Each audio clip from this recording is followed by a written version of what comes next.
আসসালামু আলাইকুম। তো আমরা এখন আছি হচ্ছে বটিয়াঘাটা ব্রিজের নিচে। ওই যে পিছনে হচ্ছে বটিয়াঘাটা ব্রিজ, আর আমরা হচ্ছে ব্রিজের একদম নিচে সাইডে।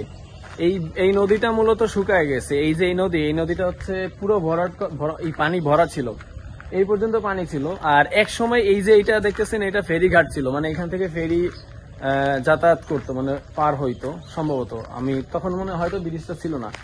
তো যাই হোক, আমি নিজে দেখেছি যে এই পর্যন্ত পানি ছিল। এখানে একটা ভাসমান রেস্টুরেন্ট ছিল অনেক আগে, এই পানির উপরে ওরা দিছিল আর কি। তো এখন হয়েছে কি, নদীটা আস্তে আস্তে শুকায় গেছে, যার কারণে এই দেখেন এখানে পুরো অবস্থা খারাপ হয়ে গেছে। এই যে এখানে না পুরোটাই নদী ছিল, ওই পর্যন্ত একটা ছোট একটা খালের মতো হয়েছে। যদিও জোয়ার হইলে হালকা পাতলা মানে পাওয়া যায়, হালকা পাতলা পানি আসে, কিন্তু আবার এই যে যখন ভাটা চলে আসে তখন এই অবস্থা হয়ে যায় নদীর। ওই যে মূলত ওইখানে যে এটা দেখতেছেন, ওইখান থেকে যে মানে ওই সামনে ওই যে ওইটা দিয়ে হচ্ছে ওদিকে সুন্দরবনের নদী মিলছে, ওদিকে হচ্ছে আমাদের রূপসা নদীর সাথে মিলছে। তো এই তো, আর এই জায়গাটা আসলে খুবই অসাধারণ। এখানে আমরা আসি মূলত শুক্রবারে আমরা আমাদের বেশি আসা পড়ে।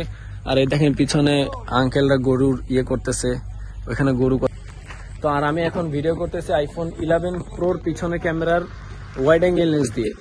তো আপনারা দেখতে পাচ্ছেন, আমি জানি যে খুবই সুন্দর আসতেছে, কারণ এটার ওয়াইড অ্যাঙ্গেল ক্যামেরা অনেক জোস। তো আমি একটু মেইন ক্যামেরায় সুইচ করি, তাহলে আপনারা এটার মেইন ক্যামেরার ফুটেজ পাবেন। তো এখন আমি একটু মেইন ক্যামেরা সুইচ করি। দেখেন এটা লেন্স যে সুইচিং, এটা শিফটিং, এটা কতটা সুন্দর। তো এটা হচ্ছে এটা মেইন ক্যামেরা ভিডিও কোয়ালিটি। আপনারা এখানে এটার মেইন ক্যামেরার কোয়ালিটিটা বুঝতে পারতেছেন। মেইন ক্যামেরায় আপনারা লক্ষ্য করতে পারবেন যে পেছনে হালকা একটু ব্লার দেখতে পাচ্ছেন, যেটা হচ্ছে এটা সেন্সর সাইজ একটু বড়, এর জন্য মূলত এরকম ইফেক্ট করছে। আর এখন আমার সূর্য একদম পেছনে রয়েছে, যার কারণে আপনারা এটা ডাইনামিক রেঞ্জ সম্পর্কে আপনারা বুঝতে পারতেছেন। আমি মনে করি যে আপনার যদি একটা আইফোন 11 কিনেন, শুধু যদি ব্লগিং করার জন্য কিনেন, তাহলে এটা আপনার হচ্ছে অল ইন ওয়ান সলিউশন হতে পারে, যদি ব্যাটারি ব্যাকআপটা আপনার পোষায় তাহলে। কারণ এখান থেকে আপনারা যেরকম ভিডিও আউটপুট পাবেন, ওইটা more than enough I think. আমি একটু মানে ফ্রন্ট ক্যামেরাটাও সুইচ করি, যাতে আপনারা ফ্রন্ট ক্যামেরা দিয়েও মাঝে মাঝে ভিডিও করবেন, তো আপনার ওইটার আইডিয়াও পাবেন। তো এই হচ্ছে আইফোন 11 এর সামনের ক্যামেরা ভিডিও কোয়ালিটি। এখানে ভয়েস নেওয়া হচ্ছে এটার ইন্টারনাল অডিও রেকর্ডার থেকে, এখানে এক্সটার্নাল কোনো মাইক্রোফোন ইউজ করতেছি না।